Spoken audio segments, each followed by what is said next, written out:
Hello friends, welcome to my channel quick English guru. और आज का हमारा टॉपिक है वही पुराना टॉपिक आर्टिकल। आज मैं इसके लिए आज आपके लिए मैं पार्ट 3 लेकर आई हूँ आर्टिकल। और इसमें आज हम बात करेंगे, हमारा इंडेफिनिट आर्टिकल ए और एन कंप्लीट हो चुका है। और आज हम बात करेंगे डेफिनिट आर्टिकल द की। किसकी बात करेंगे हम? Definite article the key. देखिए, आज मैं डेफिनेट आर्टिकल के ऐसे इम्पोर्टेंट रूल्स लेकर आई हूँ जो एग्जाम में मोस्टली पूछ लिए जाते हैं, और एरर्स इनमें से एक तो आपको मिल ही जाएगी। इसलिए कोई भी पार्ट आपको मिस नहीं करना है, वीडियो कहीं स्किप नहीं करनी है, पूरी वीडियो देखिएगा। चलिए हम शुरू करते हैं आज का ये रूल्स। रूल नंबर फर्स्ट है हमारा, अगर किसी नाउन के साथ डेफिनिट वस्तु का बोध होता है, डेफिनिट यानी निश्चित वस्तु, डेफिनिट वस्तु का बोध होता है, उसके पहले हम द का प्रयोग करते हैं। उसके पहले किसका प्रयोग किया जाता है? द का। देखिए एग्जाम्पल, रूल्स पढ़ने के बाद मैं आपके लिए एक एग्जाम्पल जरूर लेकर आई हूँ, क्योंकि रूल्स के बाद एग्जाम्पल के जरिए आप उस रूल्स को बहुत अच्छे से समझ सकते हैं। देखिए, I have a dog and the dog is black. अब मैंने यहाँ दिया था कि नाउन के साथ डेफिनिट वस्तु का बोध होता है। डेफिनिट, हमें पता चला आई हैव ए डॉग, मेरे पास एक डॉग है, ये कंफर्म हो गया कि मेरे पास एक डॉग है। And I have a dog and the dog is black, वही वाला डॉग जो मेरे पास डॉग है, वही डॉग कैसा है? कलर में ब्लैक है। तो इसलिए जब इसी डॉग की दोबारा से बात हुई, ये कंफर्म हो गया कि मेरे पास एक डॉग है। और इसी डॉग की जब दोबारा से बात हुई तो हमने यहाँ क्या यूज किया उस डॉग से पहले? द। अगर इस तरीके से यहाँ पर एरर्स आ जाती हैं एग्जाम में, इस तरीके से ये लगा हुआ आएगा, तो आपको ये देखना होगा कि एरर्स कहाँ है। I have a dog and dog is black भी लिखा आ सकता है। तो आपको पहचानना होगा कि जब एक ही डॉग की बार बार बात हो रही है तो हमें वहां पर क्या लगाना होगा? द। यहाँ पर यानी एरर्स है इसके सेकंड पार्ट में। और सेकंड एग्जांपल देखिएगा, द स्काई इज ब्लू। अब स्काई क्या है? डेफिनिट वस्तु है। डेफिनिट क्या है? निश्चित है। ऐसा नहीं है कि आज स्काई रेड है, कल ब्लू हो जाएगा, उसके नेक्स्ट डे ग्रीन हो जाएगा, ऐसा नहीं है। स्काई का ऑलवेज कलर कैसा रहता है? ब्लू ही रहेगा। आज भी है, कल भी था, और ऑलवेज इन फ्यूचर भी रहेगा। तो इसलिए जो चीजें डेफिनेट होती हैं उनके पहले भी हम क्या लगाते हैं? द। ये अच्छे से क्लियर हो गया। देखिए अब इसी का नेक्स्ट रूल्स देखिएगा, सुपरलेटिव डिग्री के पहले हम द लगाते हैं। सुपरलेटिव डिग्री के पहले द लगाया जाता है। अब आप लोग ये जानते ही होंगे, अगर आपने डिग्री पढ़ रखी होंगी तो, कि सुपरलेटिव डिग्री होती क्या है। जैसे कि सुपरलेटिव डिग्री मैं एग्जांपल में दे रही हूँ। देखिए, ही is the tallest boy. Tallest superlative, जहाँ डिग्रियां तीन टाइप, डिग्री कितने टाइप की होती हैं? 3 टाइप की डिग्रियां होती हैं। और यहाँ पर हम सुपरलेटिव डिग्री की बात कर रहे हैं। और टॉलेस्ट हमारी क्या है? ही is the tallest boy here. Tallest हमारी क्या है? सुपरलेटिव डिग्री है। और इसकी फर्स्ट होती है टॉल, टॉलर, टॉलेस्ट। और एक सुपरलेटिव डिग्री की मैं आपको बहुत ही इजी तरीके से एक पहचान बता रही हूँ कि जहां पर लास्ट में मोस्टली EST लगा होता है, वो सब क्या होती है? सुपरलेटिव डिग्री होती हैं। क्या होती हैं? Superlative degree. इसलिए he is the tallest boy here. यहाँ पर जहां पर भी सुपरलेटिव डिग्री आएगी उसके आगे हम क्या यूज करेंगे? द। ये रूल्स बहुत ही इंपॉर्टेंट हैं। आप अपनी साथ साथ कॉपी और पेन भी साथ लेकर बैठिए, जिससे कि आप इन रूल्स को नोट कर सकें। देखिए नेक्स्ट रूल्स,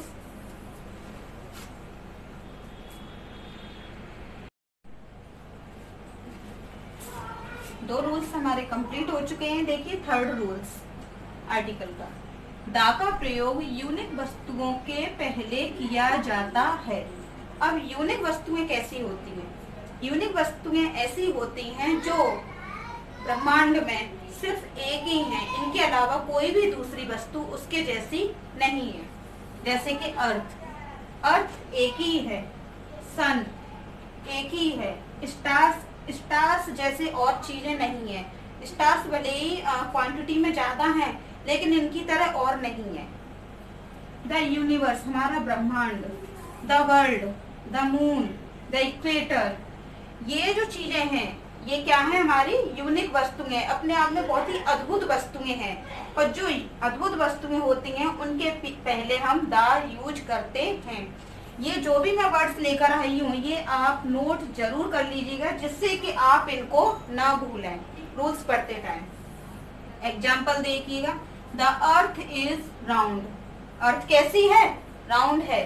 ये क्या है, यूनिवर्सल ट्रूथ है। और क्या है, यूनिवर्सल ट्रूथ है।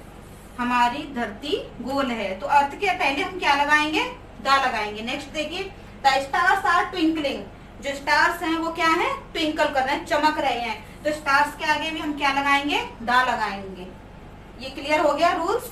अब देखिए फोर्थ रूल्स, द का प्रयोग ऑर्डिनल एडजेक्टिव के पहले किया जाता है।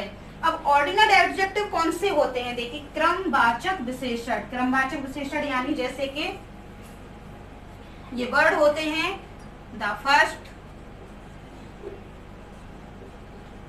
द सेकेंड, द थर्ड,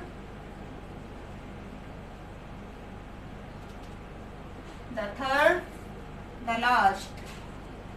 ये सारे जो वर्ड इस तरीके से जो वर्ड होते हैं वो हमारे क्या आते हैं, ऑर्डिनल एडजेक्टिव यानी क्रमवाचक विशेषण।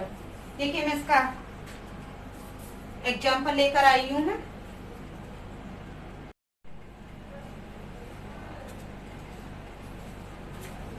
मैंने अभी रूल्स में आपको बताया था कि जो भी हमारे जितने भी ऑर्डिनल एडजेक्टिव्स होते हैं, ऑर्डिनल नंबर्स होते हैं, उन सब के पहले हम क्या लगाते हैं, द लगाते हैं।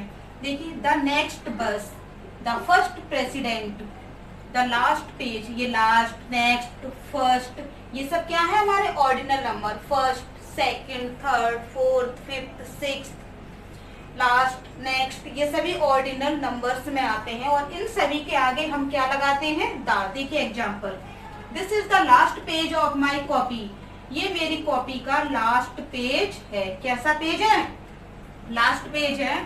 और लास्ट के पहले हम अगर द नहीं लगाएंगे तो ये सेंटेंस हमारा क्या हो जाएगा, रॉन्ग हो जाएगा। इसलिए लास्ट से पहले हमें क्या लगाना है, द लगाना है।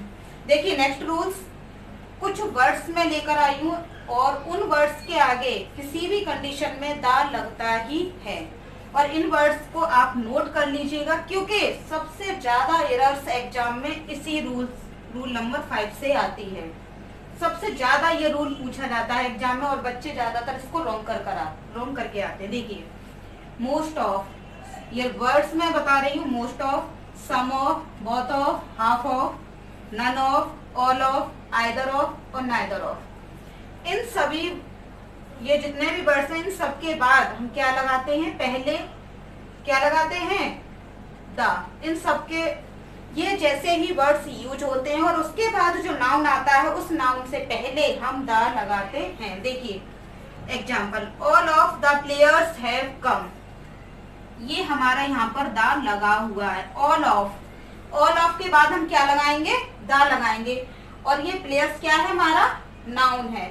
अगर हमारा यहाँ पर द नहीं होता, केवल इतना होता all of players have come, तो ये सेंटेंस हमारा क्या होता, रॉन्ग माना जाता। क्या माना जाएगा, रॉन्ग। इसलिए ये वर्ड्स आपको बहुत अच्छे से माइंड में बैठाने हैं, जिससे कि आप ये छोटी छोटी गलतियां ना करके आए, क्योंकि एक एरर्स पर आपका एक नंबर आसानी से चला जाएगा।